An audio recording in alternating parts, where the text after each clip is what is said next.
Welcome back to our homestead. Today I want to talk to you about 3 unexpected benefits of living off the grid, unexpected perks. And these are in addition to 5 cats following you when you go for a walk. That's just a bonus perk, but I do indeed have 5 kitties, and there may be another one before I'm finished with this little walk that I'm taking.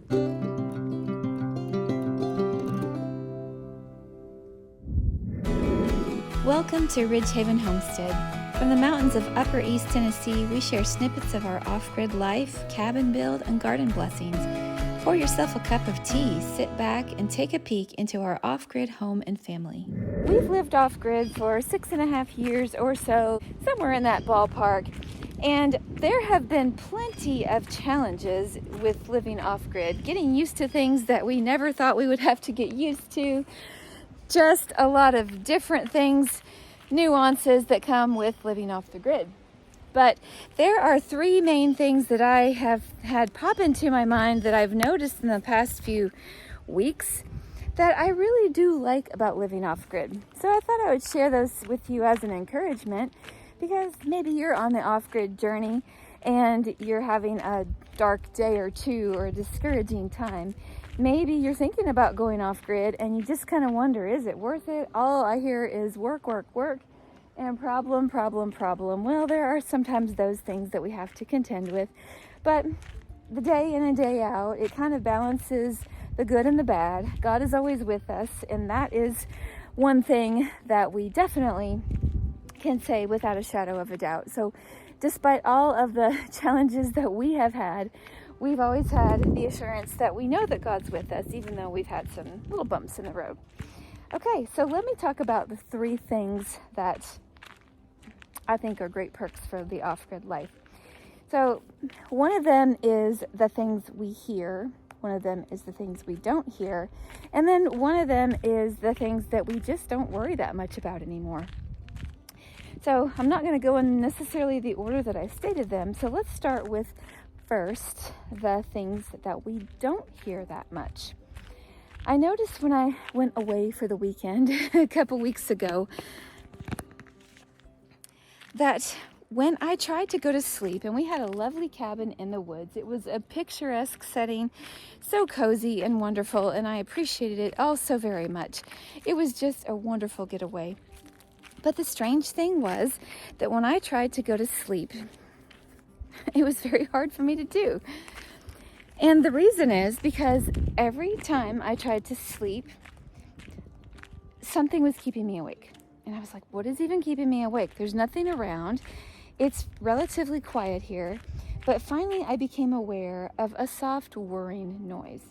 And I was like, this is just so strange, because it wasn't loud and it's not something that I would have noticed during the daytime at all. But since it was dark and since it was, quiet, it's supposed to be sleeping time, I did notice, and I think it was the refrigerator running. Well, we have a refrigerator in our house, and it does hum and make noise, so this was a different noise.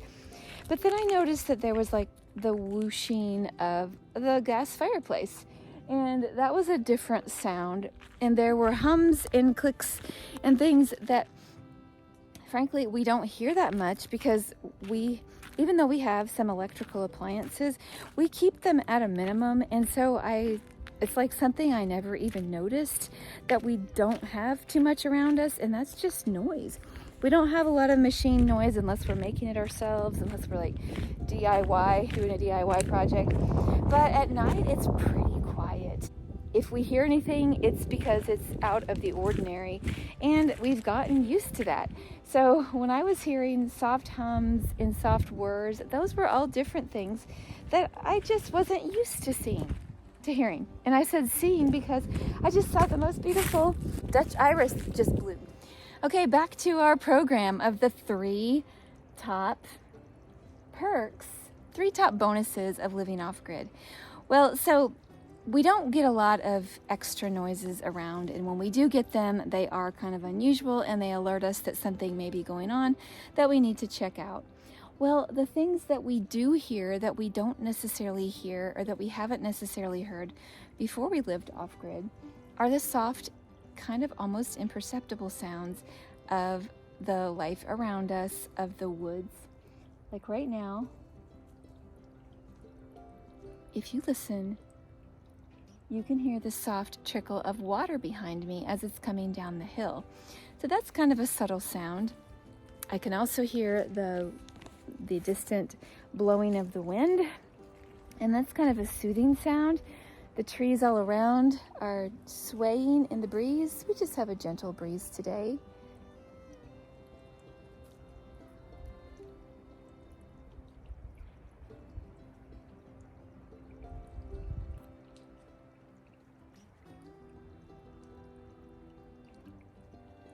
But the breeze is a comforting sound. We do hear a lot of birds. We hear the pileated woodpecker a lot, and now that it's becoming almost close to dusk, we hear a lot of birds in the forest. We don't always see them. We hear a lot of blue jays and a lot of crows, and sometimes a hawk or two. But the pileated woodpeckers are very common in our neck of the woods. And so we hear a lot of nature sounds around us, and that is kind of a soothing sound. It's relaxing, and when you go away from this little oasis that we have, like, I don't even think about the fact that I just get used to those sounds, and I get used to not hearing the other sounds. So I think the reason why I say this is a perk of the off-grid life is because we just don't have a lot of the extra noises of power and things that power makes. So we don't have like a central heat and air to be kicking on and off, and all those things are wonderful conveniences of life, but we just have gotten used to a little bit more of a quiet, simple life. And so yes, I would strongly encourage you to listen for the sounds of nature, and that in my book is definitely a perk of this off-grid life. Okay, the last thing that I wanted to mention is kind of also has to do with nature and stuff around us, and that is the things that we don't worry so much about living off-grid, and that is actually power. When there's a storm that comes through, just checking the mail real quick.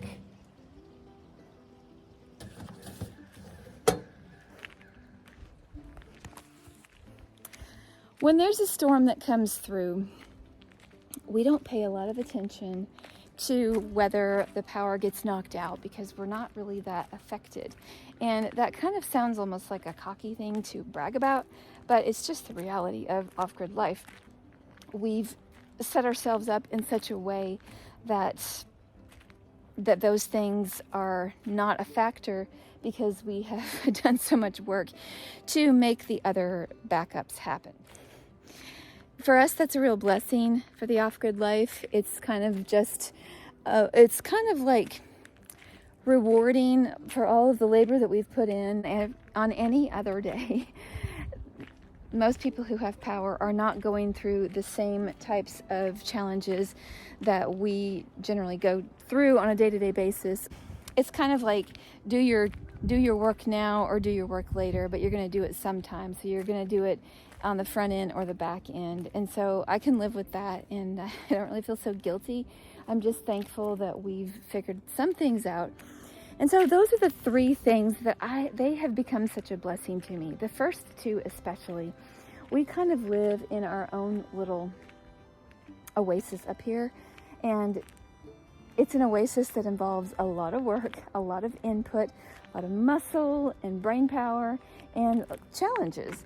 So when we get some perks and when we see the blessings and not just the work, it is such an encouragement to your heart. So take courage, whichever side you're on. If you're outside looking in and saying, boy, those people who live off grid, they just always are doing so much work and I don't even know why they do it. Well, this is a little bit of the why. The why we do it is because for those moments when we have the quiet, when we can sit outside and just hear sounds of nature, the creek, the birds, the wind, then for us it's worth it. When we can look around and we can slow down just for a minute and we can see the violets, you can see whether you're on grid or off grid, you can stop and smell the flowers. you can appreciate all the blessings of nature. And I know that because we did that so much before we were even off-grid. But I'm just telling you that the off-grid experience kind of brings it out in a different way, that it kind of forces you to appreciate the little things and look around and see what things God has made for you and for I. And so, yeah, just wanted to share that with you and hope that that is an encouragement with you. And let me turn the camera around and show you a couple of flowers that I just spotted.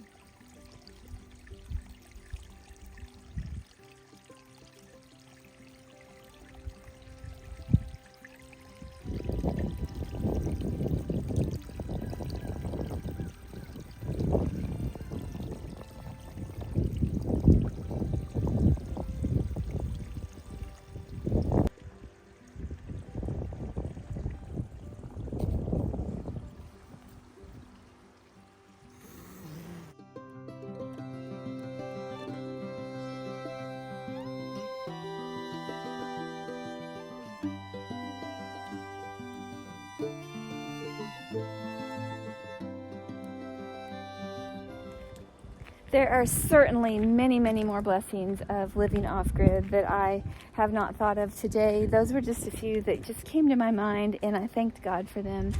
So don't forget to thank God for the little things in your life, and then I think He will help you to see even bigger things that you can be thankful for as well. So until next time, enjoy those little things. Stay safe, be well, and may God bless you on your journey.